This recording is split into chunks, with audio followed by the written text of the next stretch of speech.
మీకు తెలుసా శ్రీకృష్ణుడు సుదర్శన చక్రానికి బలైన ఆరుగురు ఎవరు? శిశుపాలుడు, చేది రాజు. శ్రీకృష్ణుని మీద 100కి పైగా అపచారాలు చేసిన తర్వాత రాజసూయ యజ్ఞంలో కృష్ణుడు సుదర్శన చక్రంతో శిరచ్ఛేదం చేశాడు.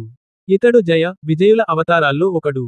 పౌండ్రక వాసుదేవుడు తాను నిజమైన వాసుదేవుడినని చెప్పుకొని నకిలీ శంఖ, చక్రాలు ధరించి కృష్ణుణ్ణి అవమానించాడు.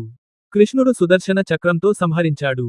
శాల్వుడు, శాల్వరాజు ద్వారకపై దాడి చేసి మాయా విమానం, సౌభ విమానం ఉపయోగించాడు. చివరికి శ్రీకృష్ణుడు సుదర్శన చక్రంతో వధించాడు. దంతవక్రుడు శిశుపాలుని సోదరుడు. కృష్ణుడిపై తీవ్రమైన ద్వేషంతో యుద్ధానికి వచ్చాడు. చివరికి సుదర్శన చక్రానికి బలయ్యాడు. ఇతడు జయ, విజయుల అవతారమే అని పురాణాలు చెప్తాయి. కాలనేమి హిరణ్యకశిపుని అనుచరుడు, గొప్ప అసురుడు. కొన్ని పురాణాల్లో శ్రీకృష్ణుడు సుదర్శన చక్రంతో వధించినట్టు వర్ణన ఉంది. శిశుపాలుని పూర్వజన్మ అసురరూపం, జయ, విజయ శాప ఫలితం. జయ, విజయులు శాపం వల్ల పలు జన్మల్లో అసురులుగా పుట్టి ప్రతి జన్మలో విష్ణువు చేతే సంహరింపబడ్డారు.